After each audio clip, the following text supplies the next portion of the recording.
Hello, I'm Greg Rose. I'm an independent consultant. I've been working casually with British Red Cross to support IFRC in developing the branch transmission interruption teams.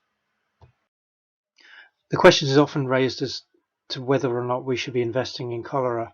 If you look at the relative case fatality of cholera to, say, Ebola, it doesn't seem as significant a disease, but in fact, it has quite wide impact for the countries that have recurrent epidemics.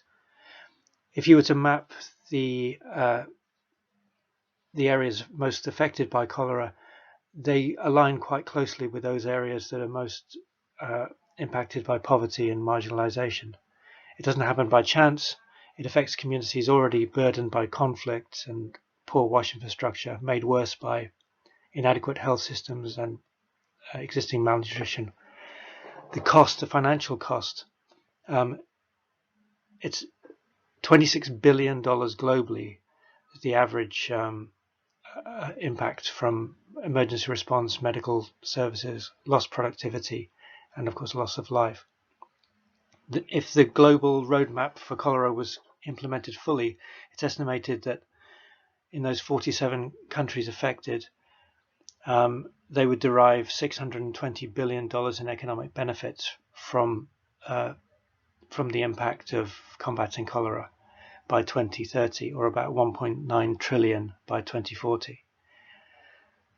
Action on cholera also has other impacts. So because it's mainly wash interventions, you're looking at impacts on other waterborne diseases from the water interventions, fecal waste management and hygiene. And also there'll be ripple effects on improved nutrition, reduced health inequalities, and there's a catalyst in these kind of interventions in improving health structures overall and wash infrastructure. Of course, this is the global cholera roadmap and some of the partners who are involved in facilitating this.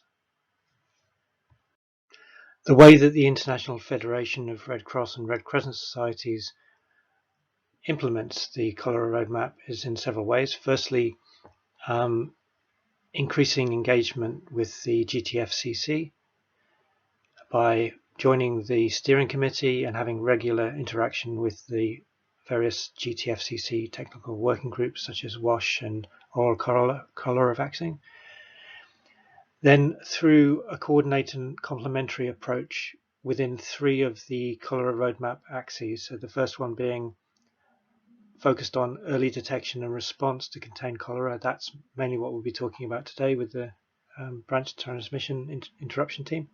Second, a longer term approach to preventing cholera, which is obviously a large investment and quite costly.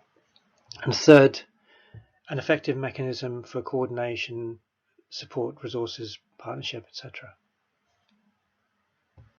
Practically, Red Cross Red Crescent branches will be working in 3 main areas: oral rehydration, branch transmission interruption teams, and oral cholera vaccine. This slide just gives an update on progress in terms of the 3 areas. So you can see 800 volunteers over 14 different countries have been trained in oral rehydration, which includes community level and oral rehydration points. OCV, 80 branches have been supported in 20 countries, of course within government needs and capacity. And finally, the branch transmission interruption teams, which have had training in 6 countries.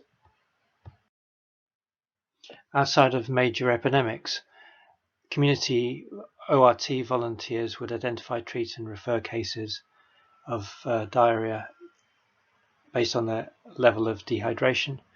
And if the case numbers increase, they would alert the branch and, of course, district health authorities in turn.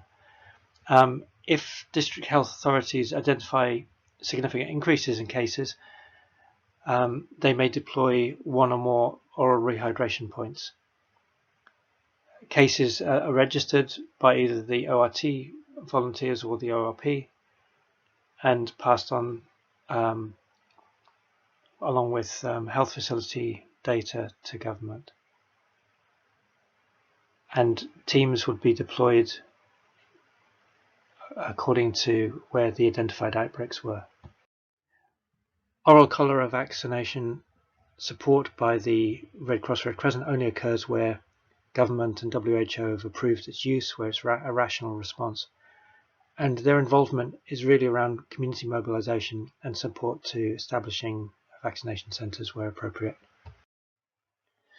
The branch transmission interruption teams act on information from health facilities and visit those areas with which are identified as the potential source of those outbreaks.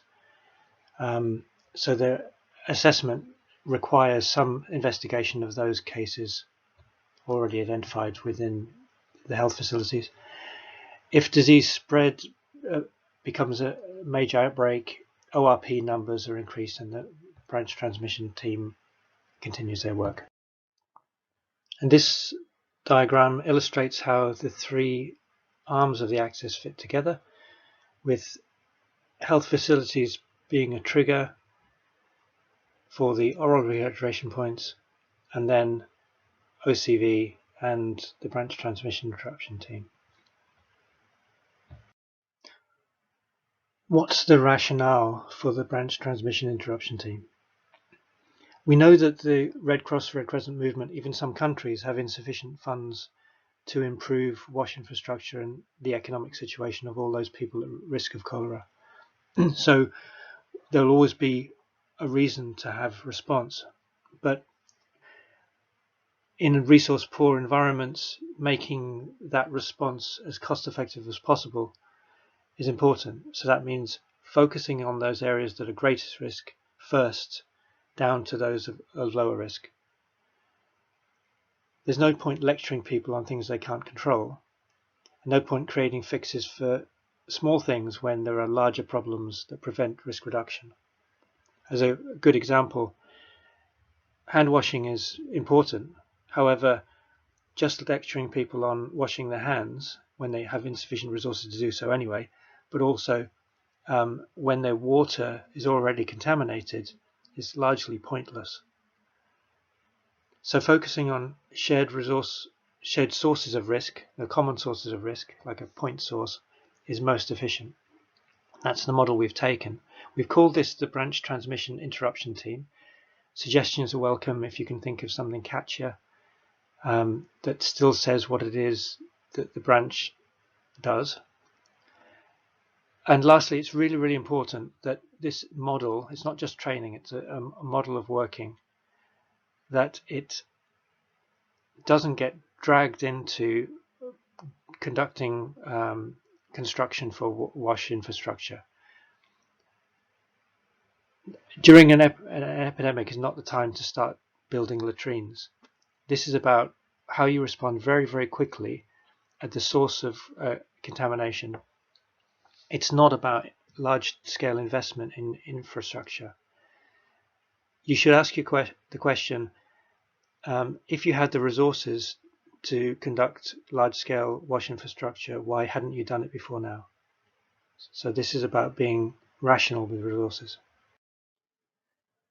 Although this is a model which includes staffing and kit and protocols for response, the training itself covers an introduction, response triggers and healthcare settings, in other words, how the team's deployed, what are the triggers for deployment, understanding cholera, which is a little bit about epidemiology, household risks and transmission interruption, community shared spaces and transmission interruption. So those are the two modules which focus on the interventions themselves, and finally, how you sustain reduced risk of transmission.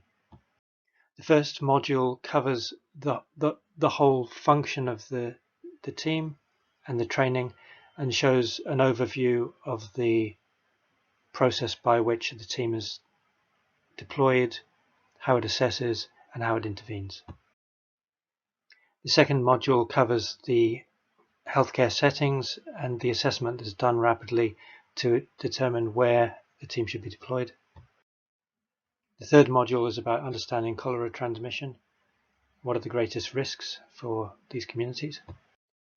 Module 4 and 5 cover household risks and community shared space risks in terms of the assessment process and in terms of the interventions that the team will be able to provide. And finally, Module 6 covers what will be left behind in terms of materials and skills, and this is really about determining what the branch can afford to leave behind and what they require for future epidemics.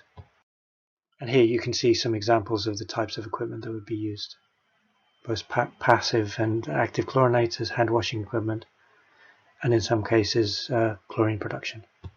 The course itself comes with a guide and rapid assessment tools as a pull-out, which cover all of the various areas of assessment that are conducted by the team. Thank you very much, and these are contact details should you want any further information.